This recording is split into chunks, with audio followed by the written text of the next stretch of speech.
PU2 champions, welcome to Dhurandhar series, and in the last class we have discussed the one shot revision for the chapter coordination compounds, and in today's class we are going to solve the most important questions from this chapter, and these questions are sourced from PYQs, question bank of 25-26 and model question papers of the current year. So let me tell you that this chapter is a highly scoring and easy chapter. Okay, so if you watch this one video and solve all the questions that I have discussed, then you can easily score full marks in this chapter. Okay, so please watch the video till the end, because at the end I have given you the top 10 do or die questions for this chapter. Okay, so now let's get started, and yes, do not forget to hit the subscribe button if you are aiming 60 plus out of 70 in your chemistry boards exam. Okay, so first of all, let us discuss the blueprint of this chapter, that is how many and what type of questions will be asked. So the chapter carries a weightage of 11 marks, and from that 3 marks you will be getting 3 questions. Okay, so that gives you 9 marks, and you will have 2 VSA or 1 marker questions, so that gives you total 11 marks. Okay, and let me tell you, in this particular section, that is in the 3 marker section, you will have 5 questions from inorganic. Okay, 2 from DNF block and 3 from coordination. And if you watch this video, I can guarantee you that all the 3 questions you can easily solve. Okay, so now let's solve the questions from previous year questions. So first of all, I have taken 23 and 22 previous year questions, because 24-25 questions are already included in your question bank. So moving to the first question, MC bond in metal carbonyl possess. So if you remember, this is a special type of bonds where you have metal and carbonyl, right? So see, metal to carbonyl, the normal ligand metal bond is there, okay, where carbonyl donates electron to the metal, and this is a sigma bond. But at the same time, in this particular compounds, there is a back bonding from metal to carbonyl, and that is a pi bond. Okay, so that is why it possesses both sigma and pi character. Okay, now moving to the next question, out of the following 2 complexes, okay, just a minute, let me erase this one. Next question number 2, out of the 2 complexes cis and trans, which is chiral or optically active? Now what do you mean by the term optically active? So if something is optically active, okay, that means what? It will give you the mirror image of that particular compound. Okay, so if it is optically active, then it will have non-superimposable mirror image, right? So here the cis form of the compound always gives you non-superimposable mirror images, and that is why that is optically active. So which is chiral and optically active? That is the cis form. Draw the structures of its enantiomers. Okay, so let us see now this one, how we can draw it. So I'll just show you this part. So first of all, definitely the cis part is your chiral option. This is for A. Now B is to draw the structure. Now see, PT, okay, Cl2 En2, we have to draw the cis one. So I have Cl here, I have Cl here, and then you have like this, and this can be written like this, En. Okay, this is the cis form, and if you draw the mirror image of this one, you will get like this one compound. Okay, here I have Cl, here I have Cl, this one is En, and this one is En. Okay, so the structures, these are the enantiomers of the cis isomer. Now coming to the next one, according to valence bond theory, explain the hybridization geometry and magnetic property of COF6-3-. Now this is a super important question. Let me just give me 1 second. So this question is very, very important and have been asked multiple times in the exam. Okay, every year you will be getting one question from the valence bond theory. So there are 4 compounds that is given in your NCERT, and I will tell here how to do one particular question, and you need to practice it similarly for the other questions also. Okay, so you have COF6-3-, another compound is CONH3 whole 6-3+, then you have NiCl4-2-, and then you have NiCN4-2-. Okay, so these 4 compounds examples are given in your book, so you need to prepare for these 4 compounds this type of question. Okay, so now let me tell you the first one, how we can write down. Okay, sorry, yes, so the first one is, you have, see, you have cobalt. First thing you have to write is the oxidation state of the metal of the cobalt, which is +3. Then you have to write the electronic configuration of CO3+. It is 3D cobalt is 3d7 4s2, so it is 3d6, right? So we have here 3d6 configuration. Now what will happen, you have to understand whether the ligand is a strong field ligand or weak field ligand. If it is a strong field ligand, pairing of electron will take place, otherwise not. So here, since F minus provides a weak field ligand, so there is no pairing. And which orbitals will undergo hybridization? 4s, 4p and 4d orbitals will hybridize to give you 6 sp3d2 hybrid orbitals. Okay, so what will happen now, these you can simply just draw here and show that 6 sp3d2 hybrid orbitals are formed. Now after this, what will happen, the cobalt 3 plus, these 6 hybrid orbitals of cobalt 3 plus overlaps with 6 F minus ligands, 6 F minus ligands, and they will donate their electrons here.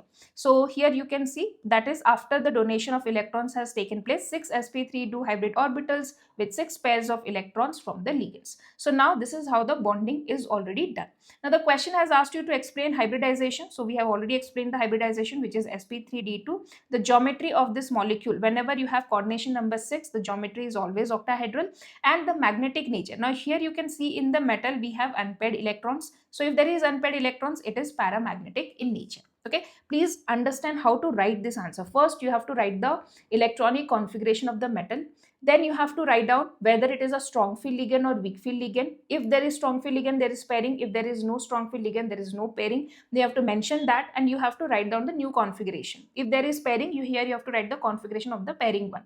And after that, you have to show which orbitals are undergoing hybridization. And then you have to draw this diagram, where you have to show where the ligands have already donated electrons in the hybrid orbitals of the metals. Okay. Next, we'll go to May 2023 paper, indicate the complex ion which shows geometrical isomerism. Okay, so geometrical isomerism in case of this one, in coordination number 6, if you have MX4L2, you will have geometrical isomerism. So you can see in the first option you have H2O whole 4 and Cl2, so that is why option number A. Next, again this question you can see it is repeated. We have already discussed this one, but yes, you need to practice this question at least 2 to 3 times for each of the complex that I have given you. Next, draw the structure and show the crystal field splitting of d orbitals in octahedral system. Okay, so this is important question. So first of all, you can see there are all the d orbitals are degenerate, and then when the ligands approaches, the energy increases, and then when ligands come very close, the d orbitals split into T2g and Eg.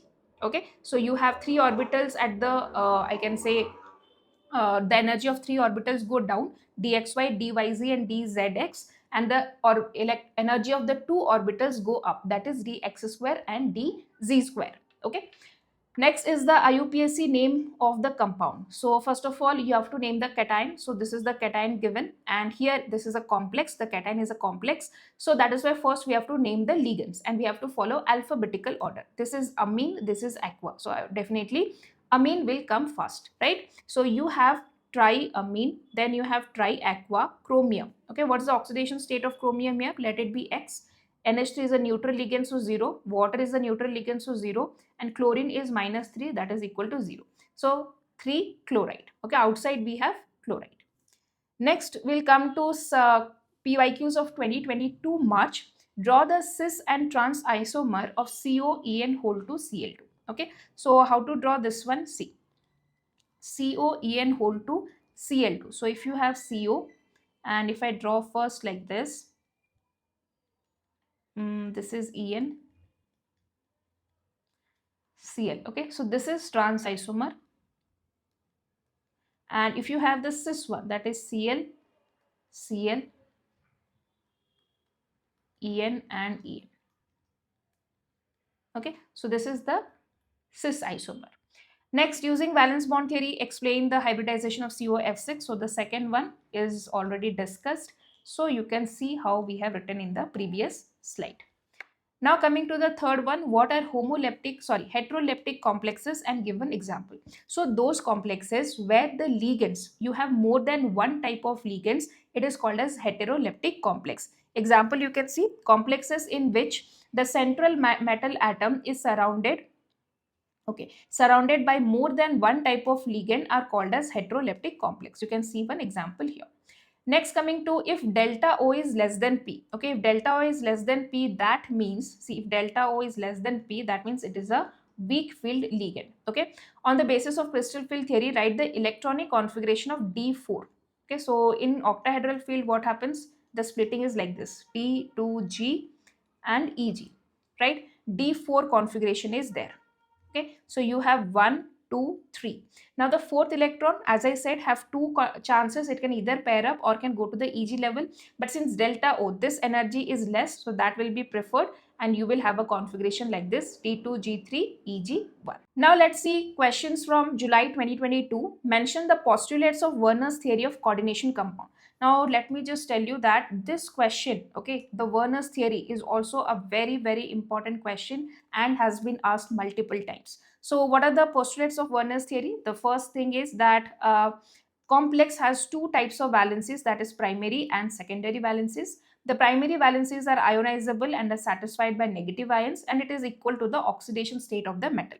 The secondary valencies are non-ionizable and satisfied by ligands, and they corresponds to the coordination number. And secondary valencies are directional and also determine the geometry. Okay.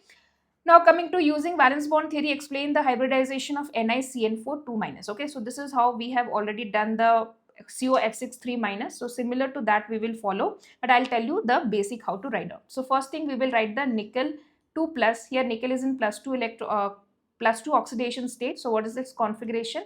3D8, right? So first you need to draw the 3D8 configuration. 2, 3, 4 and 5. So I have 1, 2, 3, 4, 5, 6, 7 and 8. Okay, now see that you need 4 empty orbitals. Okay, because nickel coordination number here is 4, so you need 4 empty orbitals. Now after 3D you have 4s and then you have 4p, right? So I have 4s here and I have 4p here. But if you see that nickel, in that the ligand is Cn-. Is a strong field ligand. So what will be happening here? Pairing of electrons will take place, right? Pairing of electron takes place here. So what will happen if pairing of electron takes place? You will have 3D8 and the configuration will be like this. You will have 1, 2, 3, 4 and 5, and you will have a configuration where 8 electrons are paired up. Then you have 4s and then you have 4p.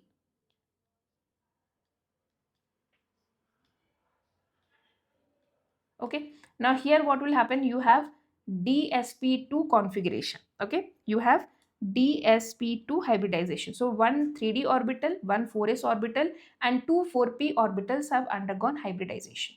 Okay, so that is what the new hybridization has taken place. So you will get now 4 DsP2 hybrid orbitals. So you can write down 4 DsP2 hybrid orbitals. And in this hybrid orbitals, what will happen? Cn-, okay, Cn- will undergo and will donate their electrons. Okay, so you will have like this, electrons will be donated by the Cn- ligands. So that is the I can say the whole hybridization thing. Now if I am talking about the questions that is asked, the first, the hybridization is DsP2. Then you have geometry of the compound. So if for DsP2 hybridization, it is square planar. Okay, and the next question is the magnetic nature, right? So magnetic nature, if you see that here you in the metal, okay, in the metal of nickel there is no unpaired electron. So if there is no unpaired electron, then it is diamagnetic. Okay, next we'll move to the questions. Question number 6, that is to write the IUPAC name of the compound and to write the geometrical isomer of the given compound. Okay, so IUPAC name, as we have already done this one, you can see triamine, triaqua, chromium 3 chloride. Okay, now geometrical isomer of this one, so you will have both cis and trans. So first I'll draw the trans one. So you have NH3, NH3, NH3, this is NH3, and then I can have Cl2 on this one. So this is actually cis isomer, okay, cis one. Now coming to this one, here I have Cl and here I have Cl, and I have drawn NH3 here, NH3 here, and if I draw NH3, and NH3 here. So that is the trans isomer. Okay. Now coming to the next one. Okay, so we are now done with the PYQs of 2023 and 22, and now we will see the question bank of 25-26, the latest question bank that is released by the government this year. Okay, so remember that you have to do, like, all the questions are very very important, so make sure that you do all the questions, because I have in this particular video solved all the questions in detail. Okay, so please watch it and try to solve it. So now let us start with the 2 and 3 marker question. Okay, one more important thing that I have not discussed the 1 marker questions here, because there are more than 100 MCQs. So if you want a separate video on the MCQs of this chapter, do let me know in the comment section. I will give you the MCQ videos also. Okay, now let's start with the 3 marker questions. So the first question is, as we have discussed, okay, just a minute. The first question is, write any two differences between the double salt and coordination complex. Okay, so we have here actually 3 differences I have given you. So in double salts, what happens? The complete ionization takes place, right? In double salt, dissociates completely into constituent ions in the water. But the complex, if there is a coordination complex, it does not dissociate completely. Next, it loses its identity in the aqueous solution. It retains its identity. The third one, it shows all the properties of the constituent salts, does not show the properties. It shows the properties of the complex ions. So I'll give you an example here. Suppose, let me take one example. See, suppose you have a very common example of more salt is your, very common example of double salt is more salt, that is FeSO4. Then you have aluminium sulfate also, right? I'm just writing here. So here what you will get, Fe ions also, sulfate ions also, aluminium ions also. But in case of double salt, in case of coordination complex, the whole complex remains intact. Okay, it does not break. Okay, next question, what is meant by double salt, and give an example. So double salts are basically the crystalline compounds, okay, formed by the combination of 2 or more simple salts in a fixed ratio, which dissociate completely into ions of in an aqueous solution. Now, for example, if you see, this is the more salt, you have Fe, SO4, ammonium. All the 3 ions can be produced when you dissolve this salt in the solution. Okay. Next question, write any 2 differences between primary and secondary valencies. So already we have discussed Werner's theory. From there you can write down. So basically primary valencies are ionizable, secondary valencies are non-ionizable. Primary valencies are satisfied by negative ions, secondary valencies are satisfied by negative ions as well as ligands. Then primary valency is equal to the oxidation state of the metal, secondary valency is equal to the coordination number of the metal. Okay. Next, question number 4. In a given complex MnCl6, I indicate the primary and secondary valencies. Okay. Now, if you have this complex MnCl6 3 minus, right? So first let's calculate the oxidation state of this manganese. Let it be X. Chlorine is -1, 6 chlorine minus 6 is equal to -3. So X is equal to +3 here. Okay, so primary valency is +3. Next, the secondary valency, the coordination number of the metal. So Mn is forming 6 bonds with chlorine. So that is why the secondary valency is 6. Okay. Moving to the next question, if the secondary valency of CO +3 is 6, okay, then the number of moles of AgCl formed when excess of AgNO3 is added to this one and this one. Okay. Now this is very very important question. Understand it properly. Okay. See, the secondary valency is 6 means inside the ligand, inside the square bracket there will be 6 ligands. Okay. So I have cobalt here, and with this I need to have 6 ligands. Now in the first question it says that if the secondary valency of CO +3 is 6, then the number of moles of AgCl formed when excess of AgNO3 is added. Now see, I can have a complex like this, NH3 6 with Cl3, right? Because I cannot have more than here. You can have other combinations as well, okay? Now this is one thing. So here when you have 3 chlorines outside and when you treat it with excess of AgNO3, the secondary valency of CO3 plus is 6, then the number of AgCl formed when excess of AgNO3 is added. So now if I add AgNO3, what will happen? See, all the 3 chlorines which is outside will react. Okay, so what you will get here? 3 moles of AgCl you will get. Okay, now in the second one, what is there? You can see in the second one, you have CO, 5NH3 is there. 5 NH3 is there. okay, and you have one chlorine. You can have only one chlorine inside because already 5 NH3 is there, and the coordination number cannot be more than 6. So we need to have 6 ligands only. Then how many chlorines are remaining? 2 chlorines are remaining, which will be outside. So if you now treat this one with AgNO3, what will happen? The 2 chlorines will react and you will get 2 moles of AgCl. Clear? Okay, next is question number 6. Indicate the type of valencies having the following properties: ionizable and satisfied by negative ion. So this is primary valency. Valencies have characteristic spatial arrangement. This is your secondary valency. Next, what are primary and secondary valences if a complex with formula PdCl2.4NH3 precipitates 2 moles of AgCl per mole of the compound with excess of AgNO3? Okay, so if I discuss here now answer number 7 here, see, you have 2 moles of AgCl is produced. That means 2 moles of chlorine will be outside. So what is the compound structure? PdNH3 4 and 2 moles of chlorine. Okay, so what are the primary and secondary valencies here? Now see, primary valency is the oxidation state of palladium. So let it be X, and NH3 is a neutral ligand, so 0, and chlorine is -2, that is equal to 0. So X is equal to +2. So what is the primary valency? The primary valency is equal to +2. And what is the secondary valency here?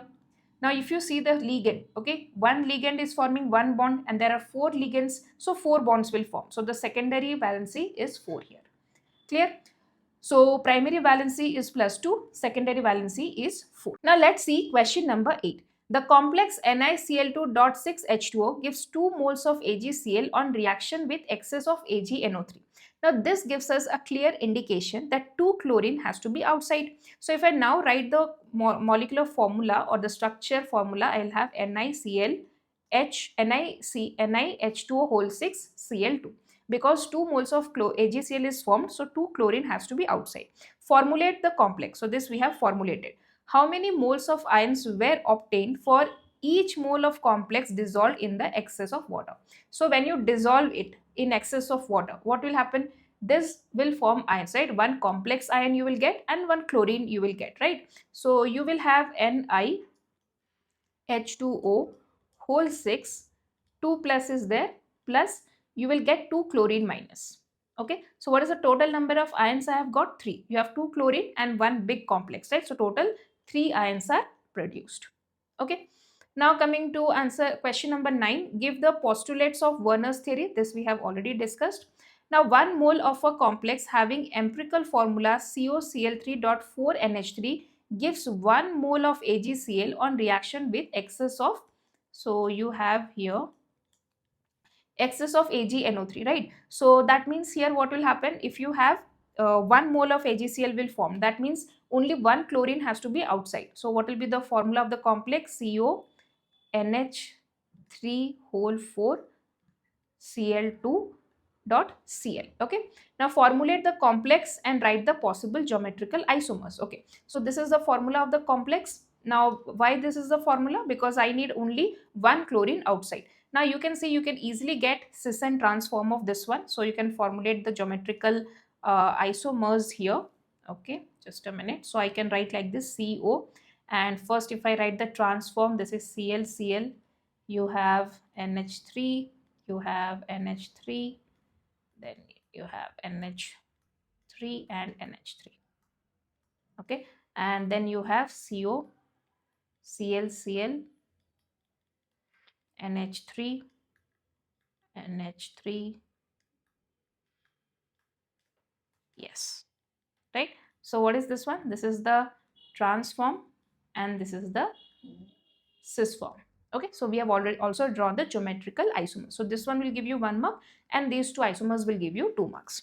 Now going to question number 11, write the IUPAC name of the given compounds. Okay, so if I first write down for 11.1, you can see I have 6 water molecules here, right? 6 water molecules. So I will write here. So first of all, since this is a, you can see this is a cationic complex, right? So first of all, I will write hexa, then aqua, means that means 6 water molecules are there.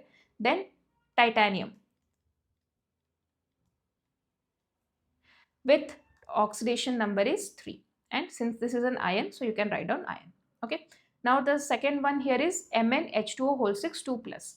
Next again you have hexa aqua manganese. Okay, hexa aqua manganese. Here if you see the oxidation number is 2, oxidation number 2 is written in the Roman numbers. Again I have ion. Now coming to the third one, ethylene COEN whole 3 3 plus. So I have tris, ethane, 1 2 diamine, cobalt 3. Again this is ion. Okay, now coming to question number 12, here you have this particular compound. The compound structure is like this: Fe, En whole 2, Cl2, Cl, right? So let us calculate the oxidation number of Fe. Let it be X. En is a neutral ligand, so that is why 0. This is chlorine is -1, so 2 chlorine is -2, and outside 1 chlorine -1 is equal to 0. So X is equal to +3, right? So what is the oxidation state of the metal? This is +3. Next, mention the geometry of the hybrid orbitals. Okay, now if you see this one, okay, the coordination number here is actually 6. Why? Because you can see En. Okay, En is a bidentate ligand. Okay, means each En will form 2 bonds. So I have 2 En, that means 4 bonds here, and then 2 chlorine. So total the coordination number is 6 here. And for coordination number 6, the geometry is always octahedral. Okay. Next, how many moles of AgCl is required to react with 1 mole of the complex? Now you can see that there is only 1 chlorine outside. So how many moles of AgNO3 will be required? 1 mole of AgNO3 will be required. Okay. Now next, question number 13 here. For the complex mercury tetrathiocyanato S cobaltate 3, what is the coordination number of CO? So first let us write down this structure, then we can answer all the questions here. Okay. So you have mercury. Okay, then we have in the bracket cobalt, tetrathiocyanato S means SCN4. Okay, now if you see mercury is charge given 1, okay, and you have this particular compound. So what is the coordination number of cobalt? Cobalt is forming 4 bonds here, right? So I can write like this. See, cobalt is +3 and SCN is -1. So there is 4 SCN, so that is -4. So this is -1 and this is +1. So if there is crisscross multiplication, the final structure of the compound will be like this: HgCOSCN4.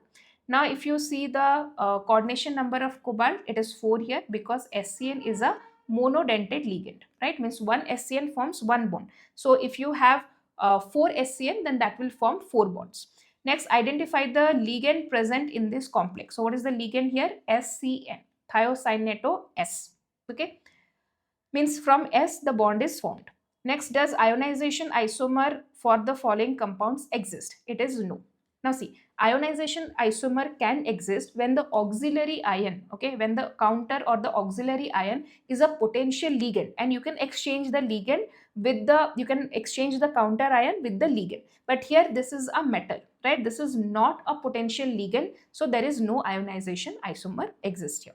Next question, differentiate FeCO5 and KFeNH3 whole to CN4 with respect to. Okay, so if I find the oxidation state of the metal for the FeCO5, okay, for FeCO5, Fe charge is 0, okay, and sorry, Fe is X and CO is 0, right? So that will give me the charge is 0.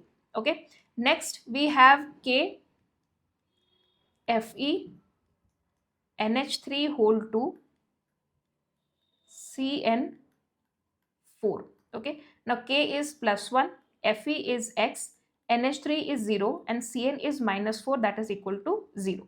So what will this give me? X will give me +3. Okay, so oxidation state of Fe is how much? Here oxidation state of Fe is 0 and Fe in the second one here is +3.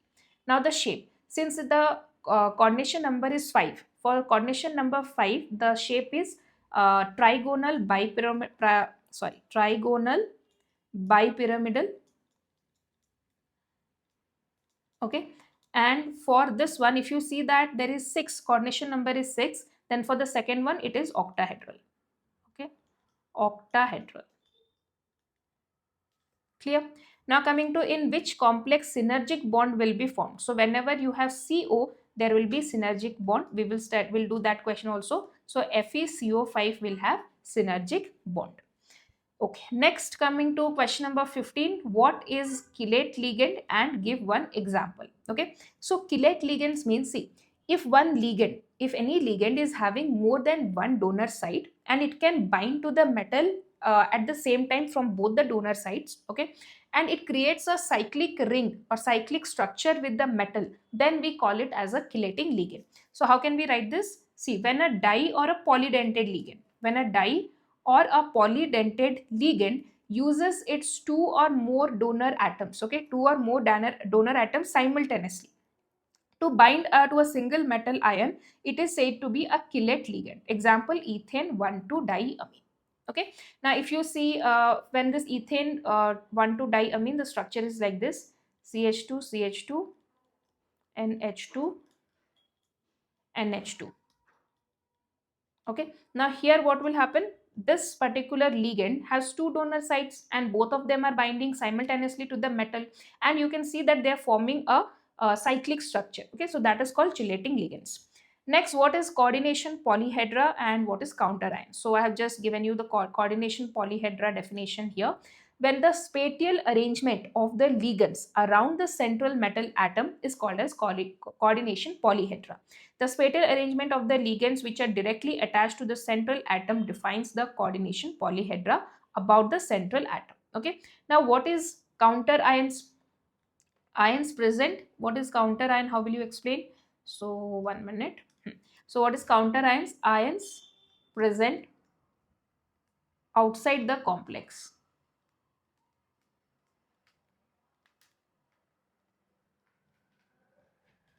Okay. Next, what are heteroleptic complex? Given example, already we have discussed this question. Now let's see the next question, that is question number 8. You have to write the formula for the given IUPAC names. Okay, so tetrahydroxidozincate 2. So first of all, let me write down the structure zincate. Then you have tetrahydroxido. Hydroxido stands for OH and tetra is there 4. Now you can see that zinc charge is +2 and OH is -4. So the net charge of the complex will be -2.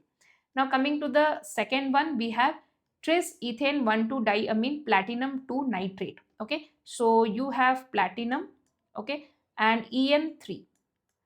Tris ethane 1,2-diamine platinum nitrate. Okay, nitrate is NO3. Now see, platinum charge is given +2. En is a neutral ligand, so this is +2 and this is -1. So there will be crisscross and here I'll get 2.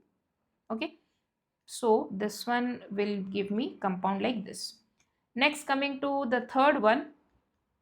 Okay, third one I have potassium trioxaletochromate 3. Okay, so first of all I have potassium, then you have trioxaleto. So I will have chromium with trioxaleto.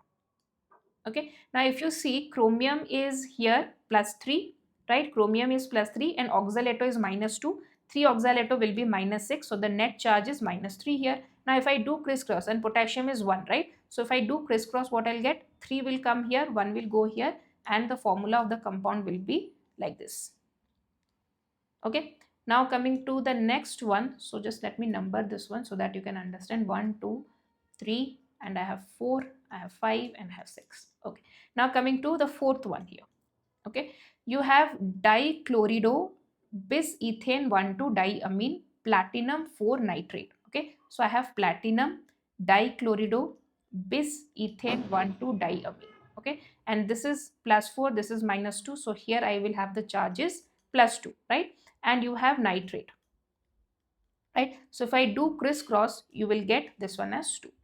So here you will get this compound as like this. Next, coming to fifth one, potassium tetracyanatonickelate 2. You have potassium, then you have nickel, and I have tetracyanato. Okay, now this is +2, this is -4, so this one will give me -2. Okay, this is +2, this is -4, this will give me -2. Now if you do crisscross, so what I'll get, the final is K2NiCN4. Okay, K2NiCN4. So I can erase this one. Okay, I'll write here once again. So the final structure of the compound is K2NiCN4. Okay. Next is pentaamine nitrito O cobalt 3. Okay, so when you have cobalt is there, okay, pentaamine means NH3 5 times. Okay, and nitrito O. Nitrito O is written as ONO. If it is only nitrito N, it is written as NO2. Now, what's the charges of this complex? Cobalt is +3 and ONO is -1. So, +3 -1, you will get +2 here. Okay, so that is how you can write the structure of all the compounds. Now, let's move to question number 5.4. Okay, here is explain geometrical isomerism in coordination compounds with example. Okay, so I have to explain geometrical isomerism with an example. So geometrical isomerism is what it exists in heteroleptic complexes due to the different possible geometrical arrangement of the ligand. So generally we have cis and trans form of isomers here. Example, you can see PTNH3. So if this compound is there, PTNH3 whole to Cl2, right? So 2 NH3 on one side and 2 Cl on one side. This is the cis isomer, and when you have Cl on the opposite side and NH3 on the opposite side, that is the trans isomer.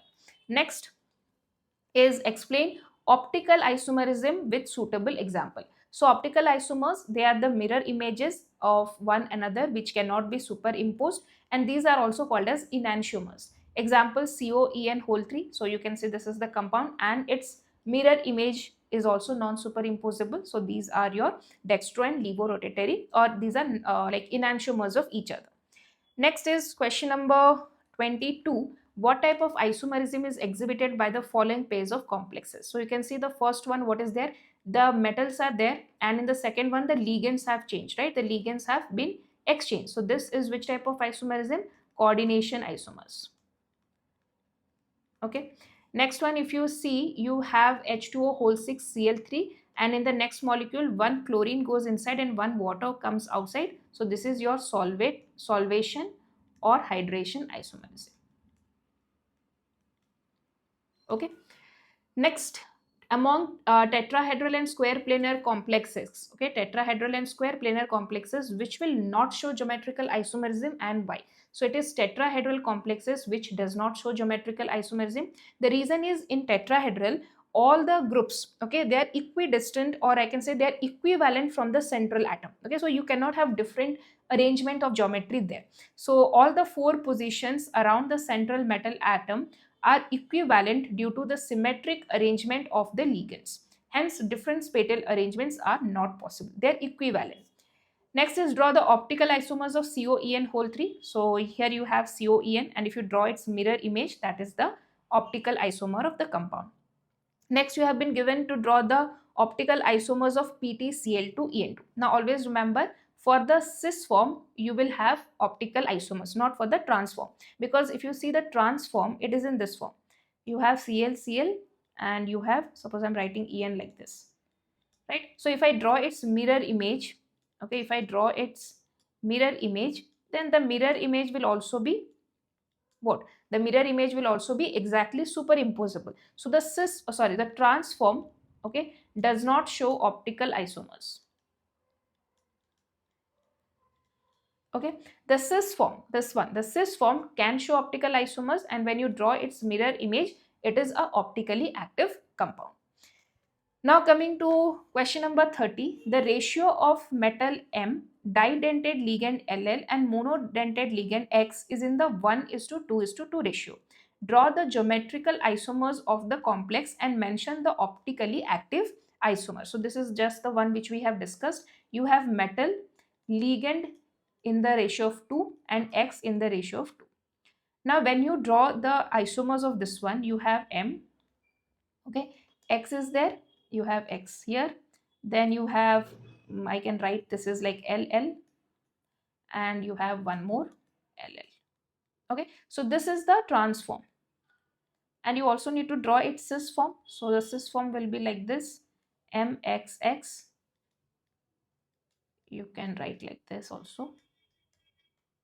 Okay, so this is the cis form. Now the trans form is not optically active because its mirror image is exactly superimposable on this one, but the cis isomer will have optical isomerism. So yes, cis one is optically active. Okay, so writing these two isomers gives you 2 marks, and then mentioning which is optically active will give you 3 marks. Next, mention the number of, okay, next question is question number 31. Mention the number of cis and trans isomers possible for the given compound and how many of this will exhibit optical isomerism. This is very important question. So when you have a compound like this MABCD type where all the 4 ligands are different, they're exactly one second.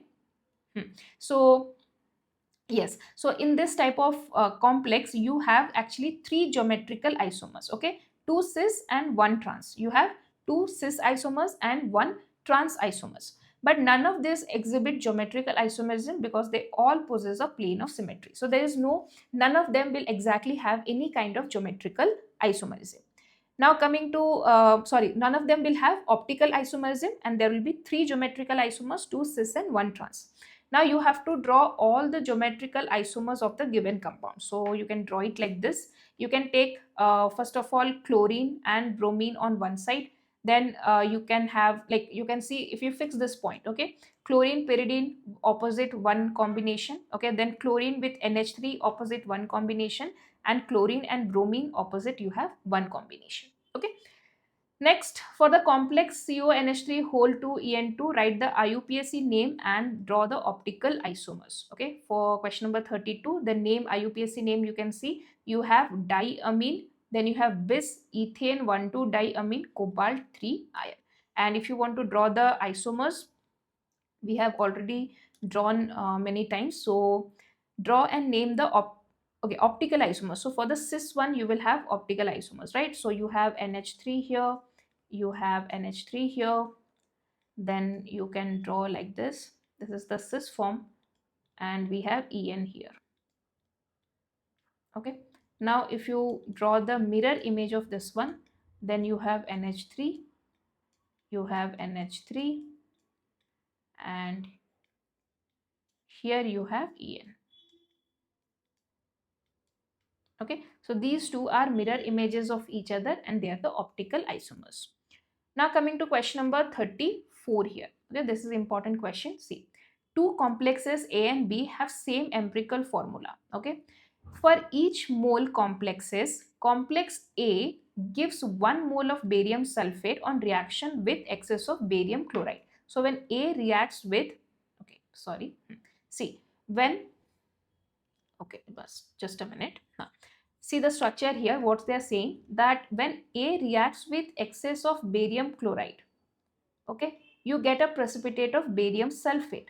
Now that gives us a clear indication that this one is reacting with barium chloride, so sulfate ion must be present outside the complex. So if you see the empirical formula, I can have CO NH3 whole 5 chlorine with sulfate.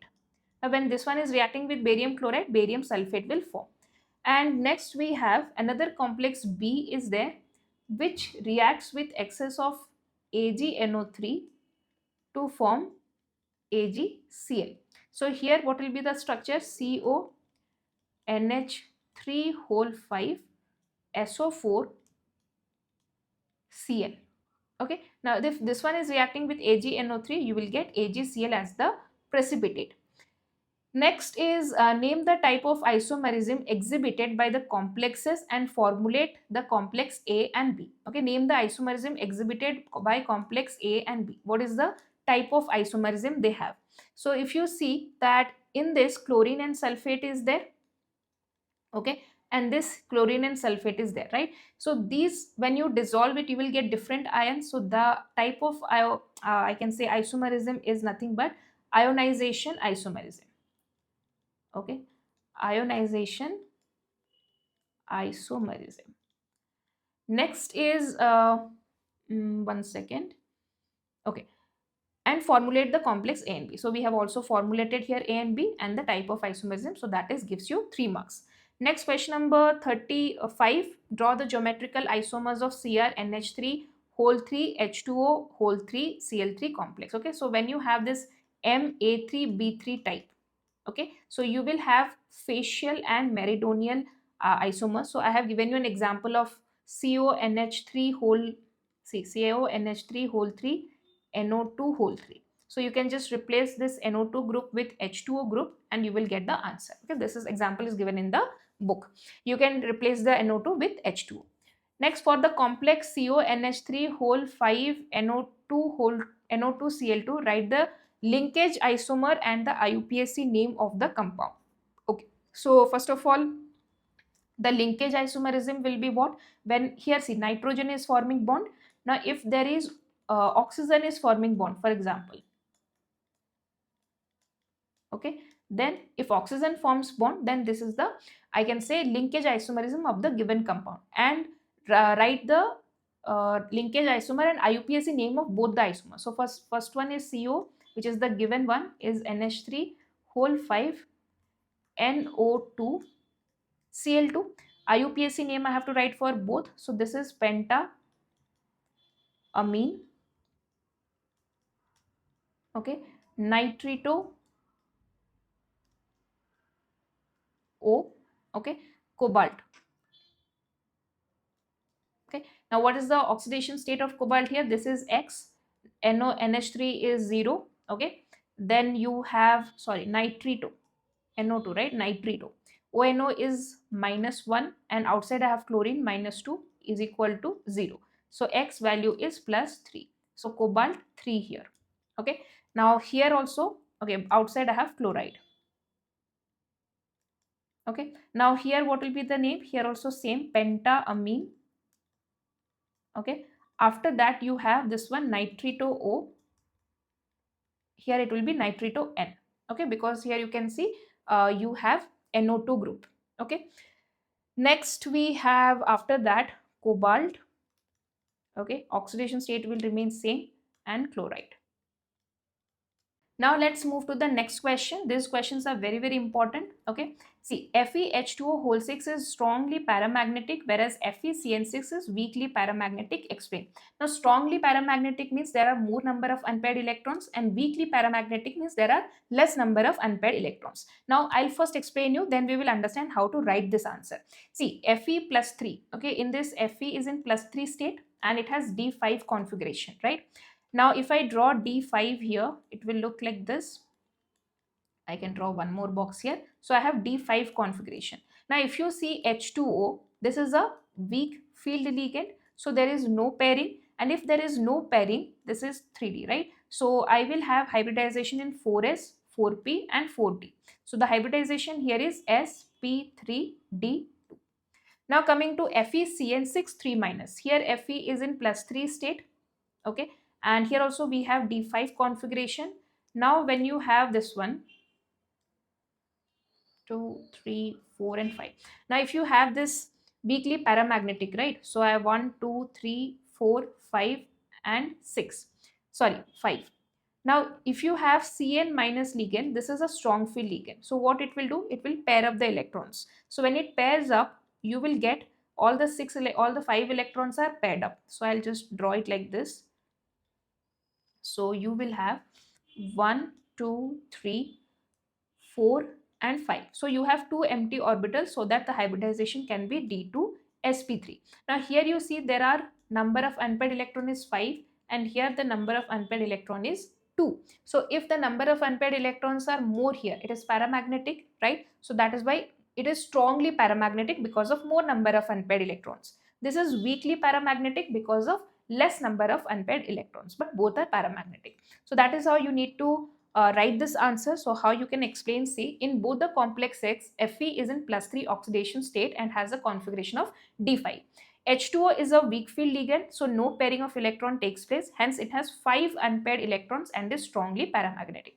Now Cn- is a strong field ligand causing pairing of electrons, hence it has only one unpaired electron and that is why it is weakly paramagnetic.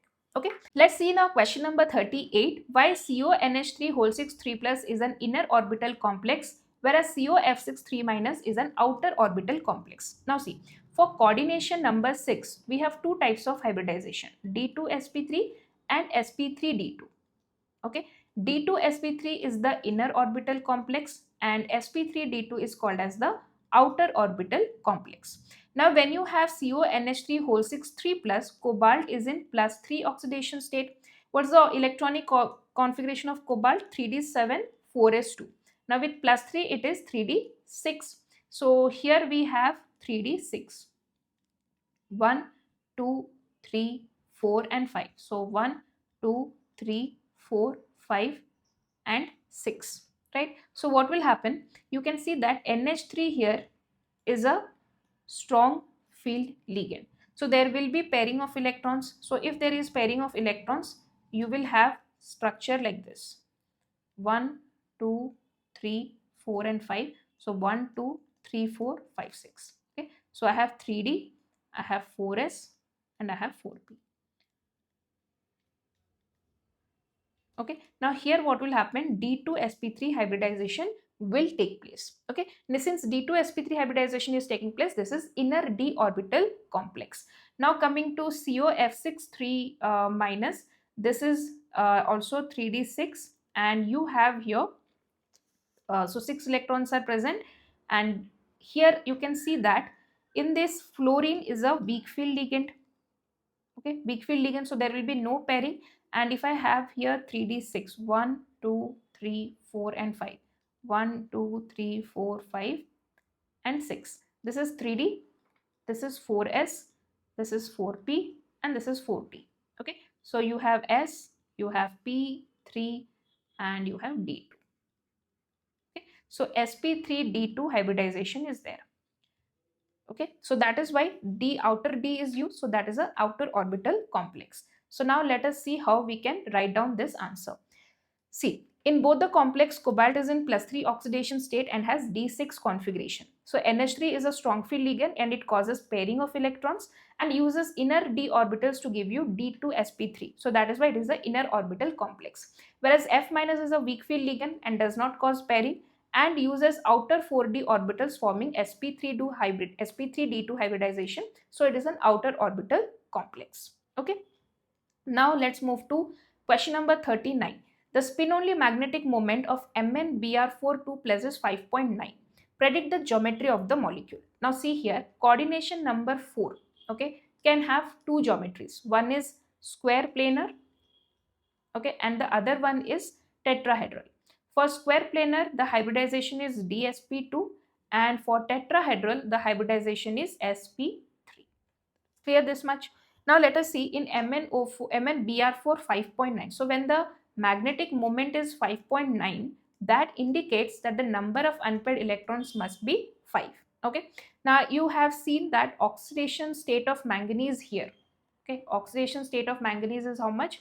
If you see x minus 4 is equal to plus 2. So sorry, x minus 4 plus 2 is equal to 0, then you will get x is equal to minus plus 2, right? So manganese is in plus 2 state and plus 2 configuration is D5, right? So if you see, if you need 5 unpaired electrons, okay, and we cannot, so the D configuration is like this,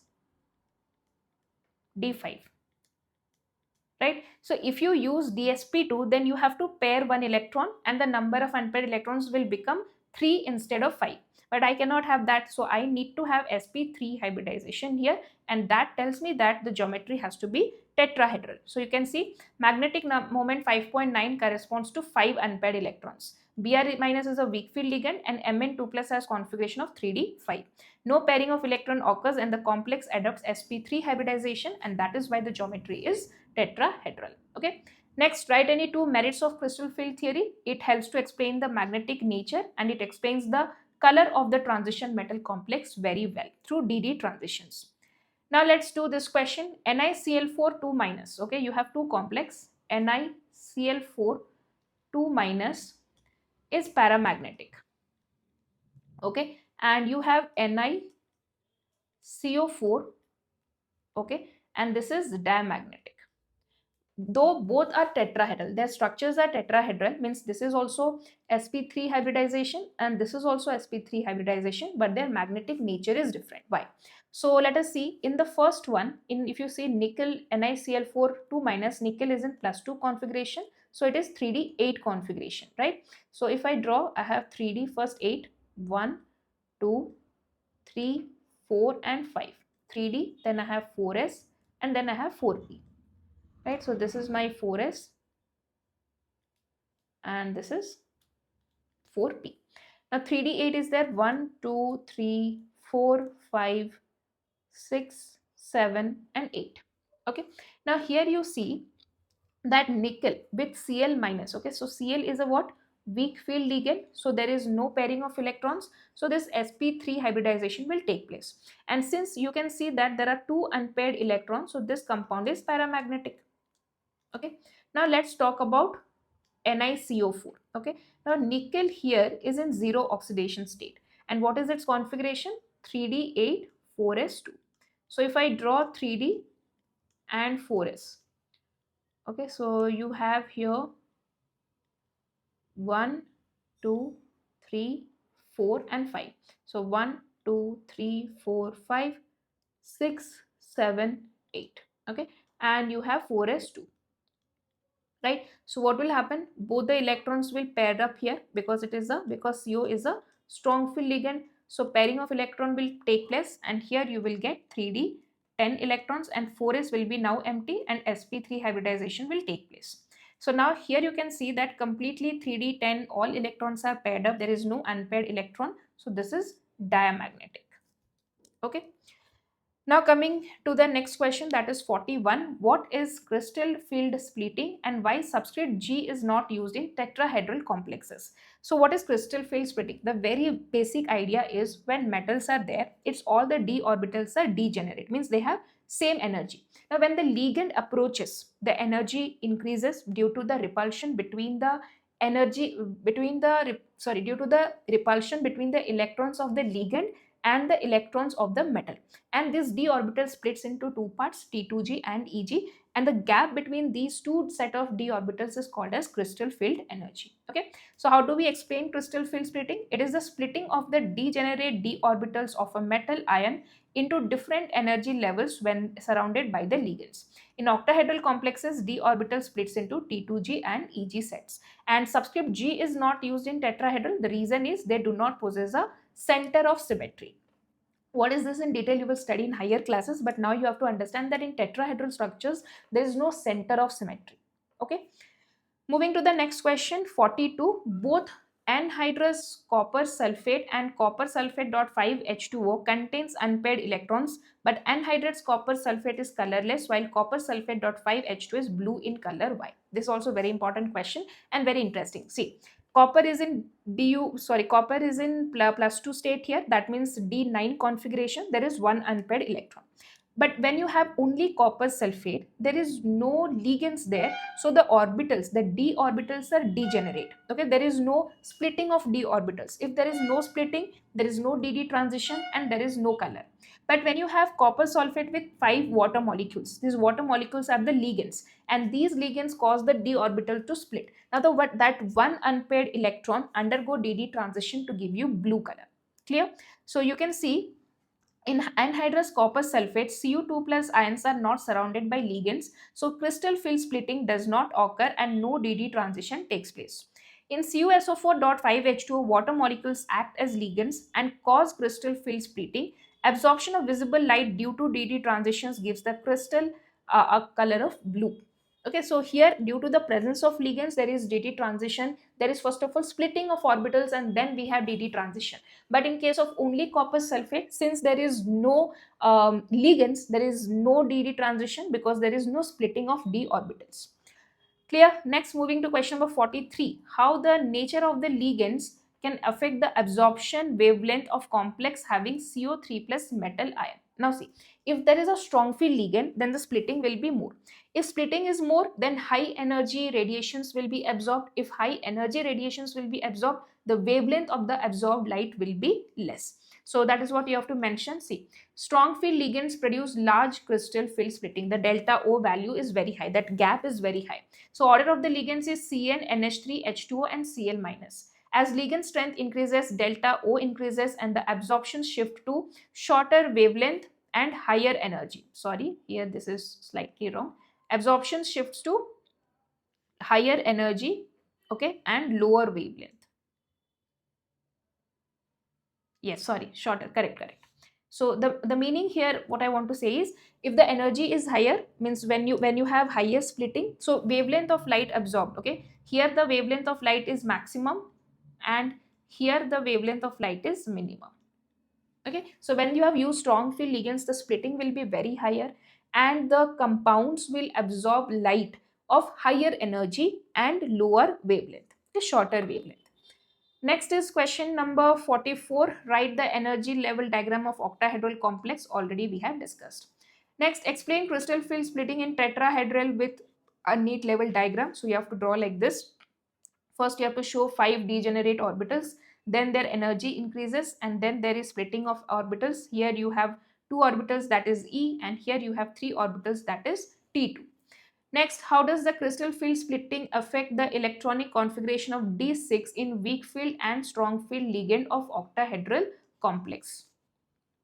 Okay, so now let's see 48. So if you see there is weak field, okay, means delta O is less than the pairing energy, so there is no pairing of electrons. Easily the electron can go to the higher level. So D6 is there, so I have configuration like this, right? Here 3 electrons, here electrons, and then here 1 electron. So I'll have T2G4 Eg2. Now when you have strong field ligand, okay, DT strong field ligand means you have like this, and 6 electrons are present. So what will happen here? 1, 2, 3, 4, 5 and 6. So that will give you T2G6 and Eg0. Next we have illustrate the influence of ligand on color of, okay, one more question. Using crystal field theory, explain the color of TiH2O whole 6 3+. See, now Ti3+ has a configuration of D1 configuration, means there is one unpaired electron. In octahedral field, the d orbital split into T2G and Eg level, and the single electron absorbs the visible light and gets promoted from T2G to Eg. Okay, there is this promotion. If the light corresponding to the energy of blue-green region is absorbed, so TiH2O, that one electron absorbs light of energy blue-green region, okay, it would excite the electron by the complex, it would excite the electron from T2G level to Eg level, and the sample and the I can say emitted light is violet. Okay, so for absorption, for going from the ground state to the excited state, it absorbs blue-green color, and when coming down, it emits violet color, and that is why we see the compound as a violet compound. Let us see the next question, that is question number 49. Illustrate the influence of ligand on the color in nickel H2O whole 6 2+ complex. Now see, NiH2O 6 2+, here the splitting of the d orbitals depends on the strength of the ligands. If you have a weak field ligand, then there will be less splitting and the electron will absorb radiations of less energy. But if you have a strong field ligand, then the splitting will be more and the electrons will absorb energy of higher frequency, will absorb radiations of higher energy and higher frequency. So now if I have nickel H2O 6 2+, here water is a weak field ligand, okay, so then there is less splitting. Okay, there is less splitting here. Now what if I replace this H2O with strong field ligands? That is what we are going to show in this question. So first see, nickel H2O whole 6 2+ is green in color. Now if you replace or if you add one molecule of En, now remember En is a bidentate ligand, okay, then what will happen here? 2 water molecules will be replaced with 1 En molecule, okay, so you will have 2 water molecules have been removed and in place of that we have got 1 En molecule. Now you see from the color, from green has slightly shifted towards blue, which is of higher energy. Now if you add one more En molecule, another bidentate ligand, so again 2 water molecules will go out from here and you will have 2 En molecule and 2 water molecule, and you can see that the color has now shifted to more higher energy to blue or purple. Now finally if you add one more En molecule, all the water molecules are now replaced with En right? There is 6 water molecules have been replaced with 3 En molecules and 2 water molecule is now removed. So now the color of this compound has changed to violet. So earlier when water was the ligand, the splitting was less, so it absorbed energy of less, it absorbed radiations of less energy, and the color of the compound was green. But now when it is replaced with En, the splitting will be more because En is a strong field ligand and the color has changed from green to violet. Okay. Now let's see the next question, that is write any 3 limitations of valence bond theory. So the first limitation is it cannot explain the color of the coordination compounds. The color is explained by DD transition, which is given by CFT. Next, it does not explain the spectral properties of the complexes, and the very important, it cannot explain the strong and weak field ligands quantitatively. How can we like on what basis we can tell a ligand is strong field or a weak field? That is not explained by VVT. But in crystal field theory, we can easily tell if the splitting is more, then it is a strong field. If splitting is less, then it is a weak field ligand. Okay, let's move to next question number 57. A metal complex has T2G5EG0 electronic configuration. Then what is the coordination number of the metal? This is very simple question. Now you see T2G5 and EG. This type of splitting happens in which field? Happens in octahedral field, right? If there is octahedral field, then the coordination number will definitely be 6. Next, name the nature of the ligand. So if you see T2G and EG, right? You have like this. Okay, now D5 configuration. If it is a strong field ligand, and you can have one more possibility where it is a weak field ligand, right? If D5 is there, so here 1, 2, 3, 4 and 5. If it is a weak field ligand, what will happen? The configuration is T2G3EG2 for weak field ligand. But in D5, here it is a strong field ligand, so you will have 1, 2, 3, 4 and 5. T2G5EG0, right? So that tells you that because there is pairing of electrons, so that means delta O is greater than pairing energy. So this happens in case of strong field ligand. So what is the nature of the ligand? Strong field ligand. Next, how many unpaired electrons are there? You can say there is only one unpaired electron. So here answer is 1. So now let me show you how to write this answer. So yes, first one is 6, then strong field ligand and 1 unpaired electron. Next, based on the crystal field theory, write the configuration of D6 electron system when delta O is less than P and delta O is greater than P. What is pairing energy? Okay, so let us see this question. So first of all, when delta O means the splitting is less than P, that means it is a weak field ligand. Okay, this is a weak field ligand. For D6, I want to write the configuration 1, 2, 3, 4, 5 and 6. Right? So what is the configuration here? T2G4EG2. Now why it is high spin? Because you have more number of unpaired electrons. Next, when you have delta O is greater than P, means the splitting is very high. 1, 2, 3, 4 and 5. So here what will happen? 6 electrons, 1, 2, 3, 4, 5 and 6. 6 electrons are there. So T2G6EG0. Next, what is pairing energy? So when you pair 2 electrons, you have to give some energy. Okay, you have to put some energy into that. That is because the energy that you are providing will be used to, I can say, overcome the inter-electronic repulsions. So pairing energy is the energy required to pair 2 electrons in the same orbital against electron-electron repulsion. So there is already electron-electron repulsion. So when you want to force one electron to stay with another electron in the same orbital, you have to give more energy, and that is called as pairing energy. Now let's move to question number 59. Name the metal present in hemoglobin and vitamin B12. So hemoglobin, we have iron, and vitamin B12 is cobalt. Next, how are MC sigma and MC pi bond formed in metal carbonyl? So this answer I'll give in the next slide. Now let's see how many square pyramidal units are present in decacarbonyl dimanganese 0. Write the formula and the structure of decacarbonyl manganese 0. So decacarbonyl manganese is Mn2CO10. The structure is like this. How many square pyramidal units are there? 2. Okay, this one is one square pyramidal and this is another square pyramidal units. And you have to, that carries 1 mark. Drawing the structure carries 1 mark and writing the formula carries 1 mark. So total 3 mark question. Similarly, the question 62 is very similar to that. Write the formula and structure of octacarbonyl dicobalt 0. How many bridging carbonyl ligands are present in it? So if you see, first of all, how many bridging carbonyl? 2. This is one bridging carbonyl group and this is one bridging carbonyl group. Next, you have what? Write the formula and structure. So this is the structure CO, and you have 3 CO groups. You have CO here and 3 CO groups, and there is one bond between the two CO groups. Okay, and this is the formula of the compound. Next, with the help of structure, explain the synergic effect in metal carbonyls, how it affects on MCO bond strength in such compounds. Okay, so with the help of structure, explain the synergic effect first. So now see, in case of ligands, okay, generally ligands will donate electrons to the metals, and that is the coordination bond in the coordination complex. That is common in every metal ligand bond. But what is unique in metal carbonyl bonds is there is a back bonding, or you can say there is a pi bond formed because of the donation of electrons from metal to carbonyl group. Okay, so how does that happen and which orbitals are involved, that you have to write down in this answer. So first let us see the points, then we'll explain the diagram. See, the metal carbon bond in metal carbonyl possesses both sigma and pi character. Okay, sigma and pi character. Now the MC sigma bond, how is the sigma bond formed? It is formed due to the donation of electrons from carbonyl to the empty d orbital of metal. Okay, is formed by the donation of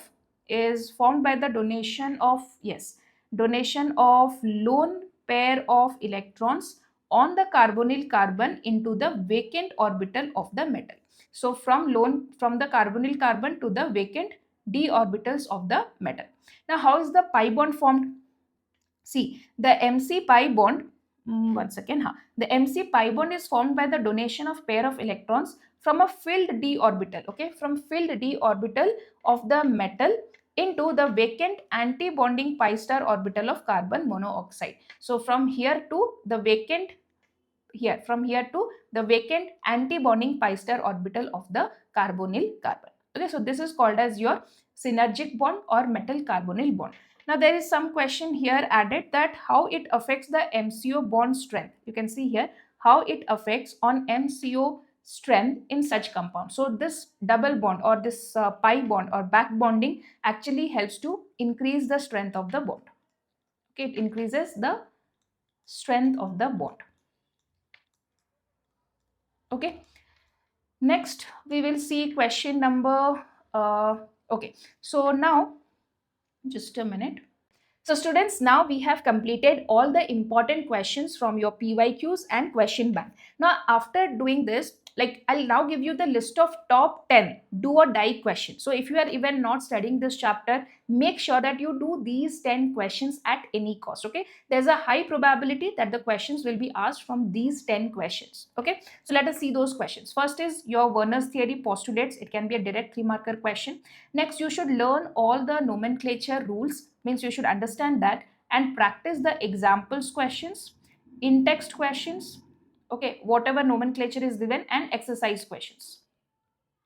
Okay, whatever nomenclature questions are given in your in-text, examples and exercise questions, solve all of them. Okay, and also not only writing the name of the compound but also drawing the molecular formula from the name, vice versa, both of them you should practice. Next, the geometrical isomers as well as the structural isomers. Okay, structural isomers and geometrical isomers, all the examples given in your book, prepare them. Next, using valence bond theory to explain COF6 3-. This is the first compound that you should prepare, and apart from that, the other 3 examples which is there, that is CO NH3 whole 6, I think this is 3+, then you have NiCl4 2-, and you have NiCN4 2-. Okay, but I'll tell you this is very important, and NiCN4 is important. Okay, other 2 are also important. See, if you understood how to do, any compound is given, you can do, no worries. Next, write any 3 limitations of VBT. This is important question. Then FeH2O whole 6 3+ is strongly paramagnetic, whereas FeCN6 3- is weakly paramagnetic. Explain. This is an in-text question, an important question. Next, question number 7, write the energy level diagram for the crystal field splitting of octahedral and tetrahedral complex. So this diagram you have to prepare. Basically octahedral is asked, but yes, tetrahedral can also be asked. So prepare, and the proper leveling of the diagram should be learned. Next, how does crystal field splitting affect the electronic configuration of metal ion in case of weak field and strong field ligand of the octahedral complex? This is important, and especially D6 and D4 configuration is asked. Anyway, if you understood the concept, you can answer for all of them. So, but D4, D6 is important. Next, with the help of structure, explain the synergic effect in metal carbonyls, how it affects the MCO bond strength in such compounds. Also, I have discussed this one, proper diagram and the 3 points, how the sigma bond is formed, how the pi bond is formed, that you have to explain. Next, 10th question, NiCl4 2- is paramagnetic while NiCO4 is diamagnetic, though both are tetrahedral. Why? So this is also your in-text question and important question. So do practice this one. So with these 10 questions, like you are preparing the most important questions which has high probability of asking. So my suggestion is first do these 10 questions. After that, if you get time, please do the rest of the questions. Okay, if you are just studying 6 chapters, you are following the SMART strategy, so it is highly recommended that you do those 6 chapters properly, and one of that is coordination chemistry. So complete its concepts, make short notes, and then solve the entire question bank. It will hardly take 1 hour if you have completely understood the concepts. Okay, so children, that's all in this video, and I hope this video was helpful. And if you have any doubt in any question, or you find like any other questions need to be included in this, then do let me know in the comment section. I'll definitely address it. And yes, if you want a video on the MCQs of this chapter, that also you can let me know in the comment section. And please prepare very seriously for your PU2 boards, like pre-boards, because this will actually boost your confidence and you will know where is your weakness and you can improve it for your final exams. So do not take it lightly, and any other help you require from me, let me know in the comment section. And do not forget to subscribe the channel, because here in this channel your ultimate preparation for KCET and PU2 2026 will be done. Okay, and yes, if you want the PDF of this, please join the WhatsApp channel. The link is there in the description section.